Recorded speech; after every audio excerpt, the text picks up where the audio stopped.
Hi, welcome to A Foreigner in the Philippines. Well, after our all-night prayer meeting last night with Beth's family, she and the family go. I am the driver.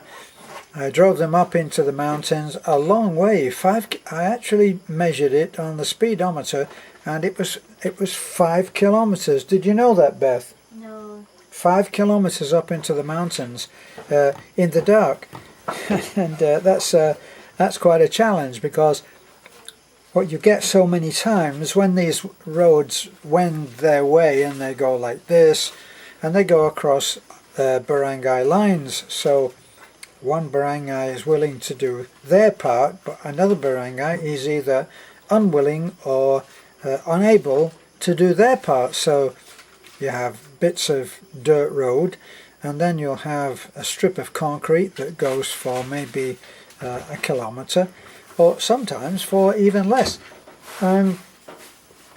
So it makes for quite an interesting drive.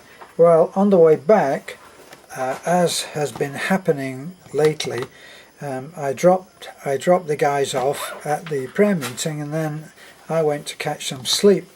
Well, boy, did it rain, and it threw it down. I mean, the rain has been torrential, and it's been for quite heavy periods of time, so the roads are awash.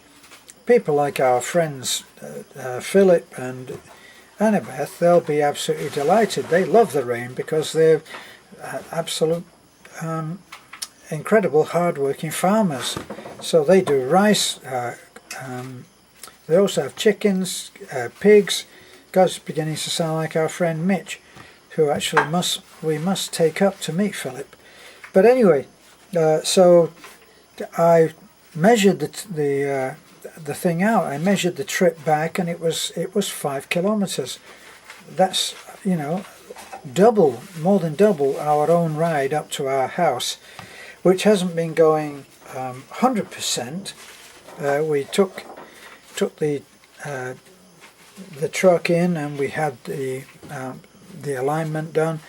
This has been hugely encouraging, because in Tubigon, at the place where we got some tires, they do actually a great job with all of the correct equipment.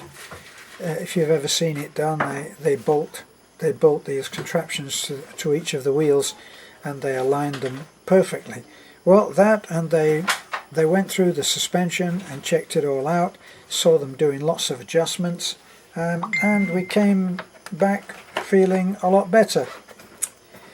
Unfortunately, and this may, for the hardened critics of our efforts to be mobile and get back home, make it out to the road and back again, they won't believe it, but they won't believe anything, I don't think. Once the rain gets down onto the clay, it becomes slick. So it really doesn't matter. You'd need to have caterpillar tracks onto your vehicle before you would actually make it up some of these hills. I tried to explain that with the altitude is changed markedly over about usually about 50 yards, maybe even less sometimes if it's very steep, and it just gets you up to the next step, onto the next hill. And those are the bits that are difficult, because they get saturated and they get deep ruts in them, and you get shunted off to the side if there's a left to right camber, and there's very little you can do about it. Well, we did find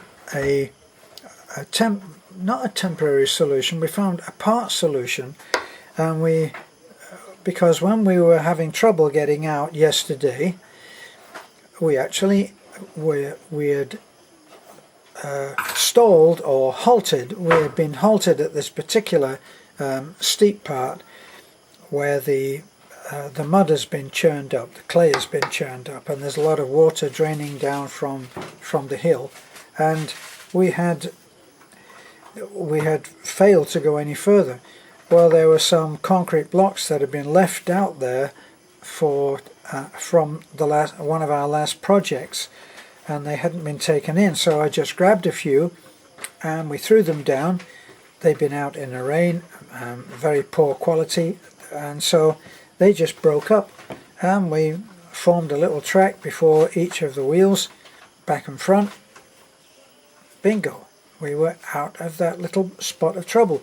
So on our way home today, we went and we bought 50 hollow block, the cement hollow blocks, and we did quite a bit of work on the part where we'd failed to go to get it back up when we brought everybody in the family home from the prayer meeting last night.